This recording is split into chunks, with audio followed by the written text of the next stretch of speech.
Hello and welcome to the second video in our lecture on biometric and token-based user authentication. We're currently talking about biometrics, and in a previous video we explained how we could build a profile, a performance profile for both a genuine user and an imposter.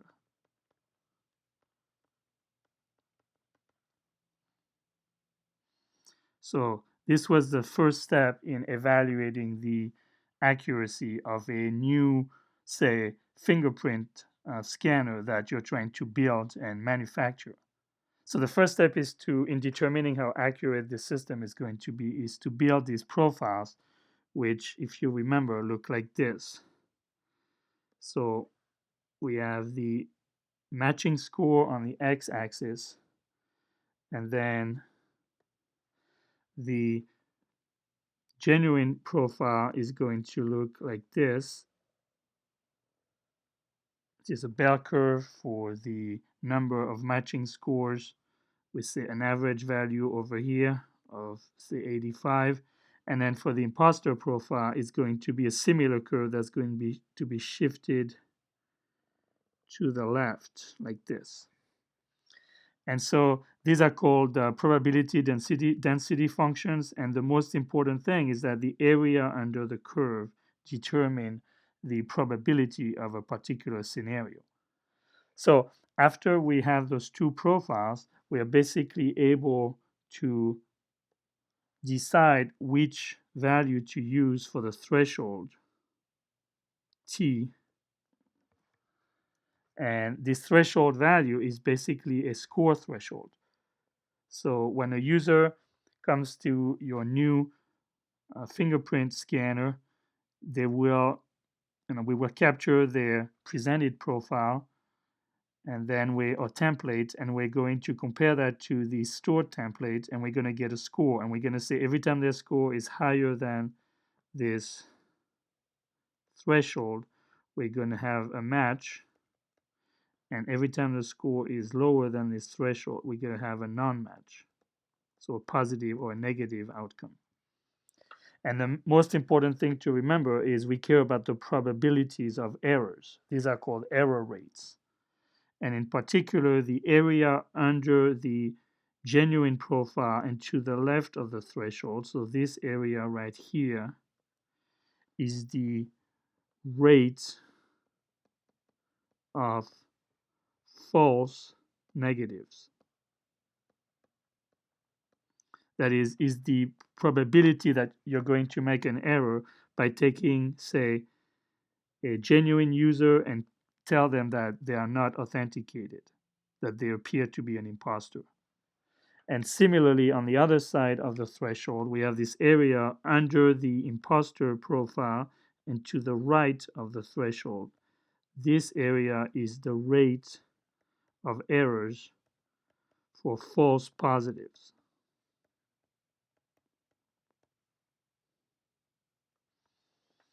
So this is the scenario where you have a user comes and give you their presented profile. They have a pretty high rate, so they're above the threshold. So you tell them, or you decide it's a match, even though it's an imposter. So it's a false positive.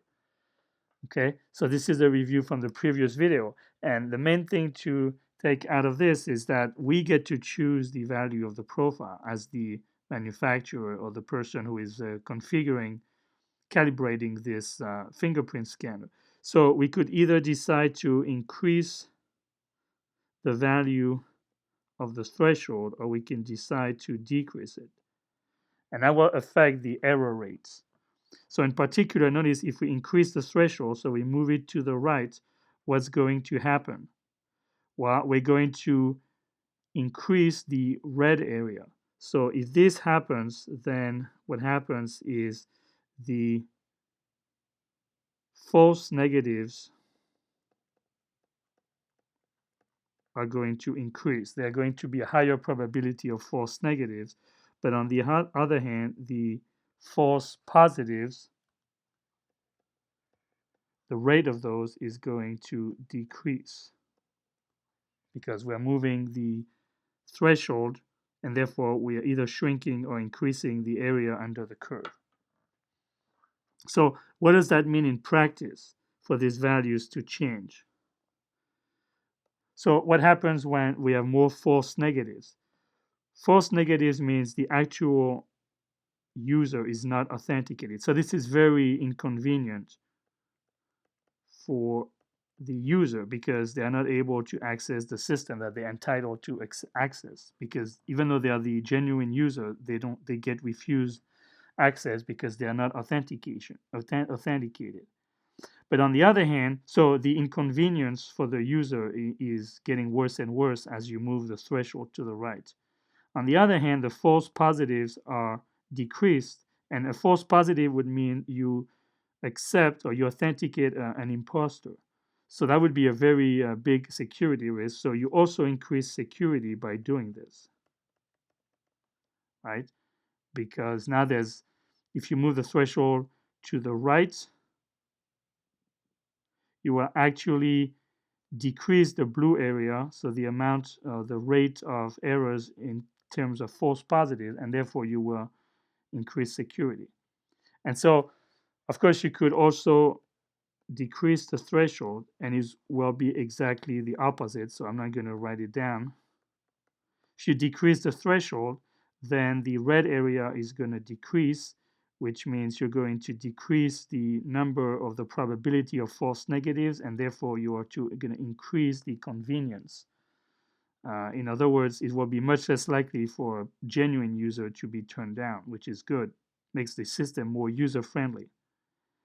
But if you move the threshold to the left, you're going to increase the blue area, which means you're going to increase the number of false positives, and therefore you're going to decrease the security of the system. So this is a summary of what we did in a previous video.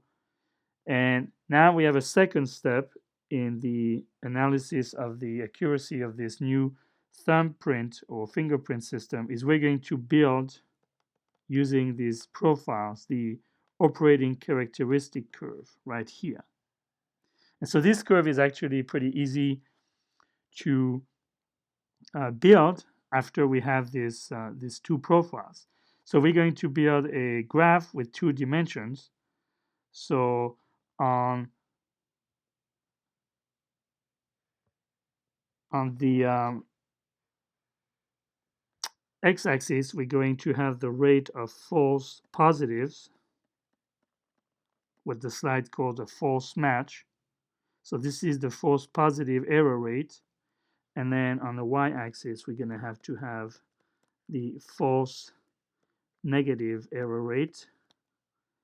And so for every value of the threshold, then, we're going to end up with a rate of false positives and a rate of false negatives. And we're going to draw that point somewhere in that 2-dimensional figure. So given a particular false positive rate and a particular false negative rate, we're going to have a point. And then we're going to move the threshold a little bit and get another point, and then get another point. And we're going to connect these points together to build the OCC, the operating characteristic curve for this particular device. So this is one device or one setting of the device. This is what one curve represents. And so the usefulness of this curve is that we can actually see the effects of changing the value of the threshold. Basically, changing the value of the threshold is the same as moving along this curve. So in particular, if we increase the threshold, we're going to be moving on the curve toward the left. And as we discussed before, this will increase the security of the system, but it will also decrease the user friendliness or the convenience of the system. And vice versa, if we are moving towards the right here, we're going to be basically decreasing the threshold, and we're going to, as we do so, decrease the security but increase the convenience or user friendliness of the system.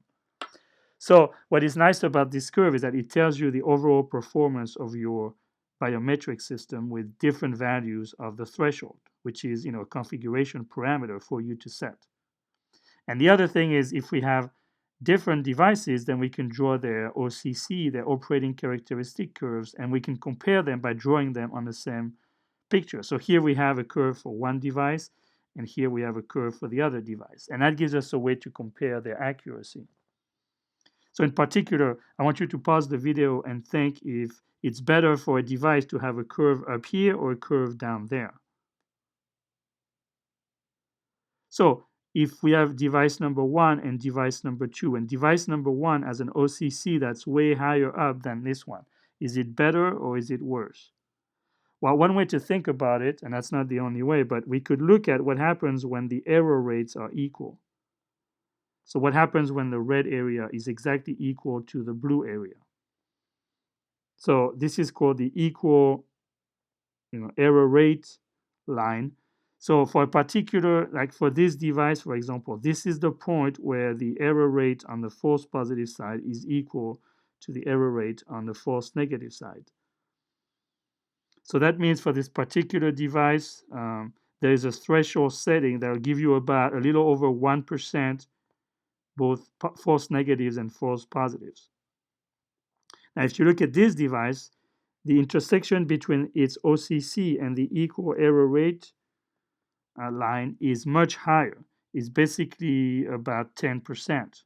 So there is a threshold setting where the false positive rate is about 10%, and so is the false negative rate. So what that means is pretty clearly, and I want you to pause the video and think about this, is this device has a better performance than this one, because there is a setting at least that has a much lower rates of both kinds of errors than this device. But in general, even with that, focusing only on this equal error rate line, it's pretty obvious that being higher up in this OCC is actually means poorer performance, poor accuracy than being further down. So this is a kind of a theoretical analysis of how you could compare the accuracies of two different systems or multiple systems. But in the real world, these lines are not so nice and you know straight, or at least in the real world, the curves are going to go up and down and cross each other multiple times. In fact, here is some study that I got from a book that shows the accuracy of a face recognition system, a fingerprint recognition system, a voice print, a hand geometry, and an iris scan. And so notice, for example, one curve that's pretty neat is this one right here. It's pretty regular. This is the curve for the face recognition. And so because it's higher up than all of the other ones, it's basically the least accurate system. Another one that you're familiar with is the fingerprint system. It's right here, which is lower than the face recognition, so it's definitely more accurate overall. And then you have these other more squiggly lines, like this one right here for the voice recognition, and this one right here, okay, for the hand geometry biometric. So what can you learn from looking at this set of 5 operating characteristic curves for actual systems? I want you to pause the video and take a good enough time to think about which system is better and why, and under what circumstances. Okay, so as I already mentioned, the face recognition has clearly the highest error rates overall, so we're not going to pick that system. But notice if you look at the equal error rates line, and remember these are logarithmic, so every time you move from one tick to the other, the error rate is multiplied by 10. So we have 1%, 10%, or if you go to the left, 0.1% and 0.001%. So moving to the left is a significant decrease in the error rate. Similarly, on the y-axis, moving from one tick to another lowers the error rate by a factor of 10. So this is significant.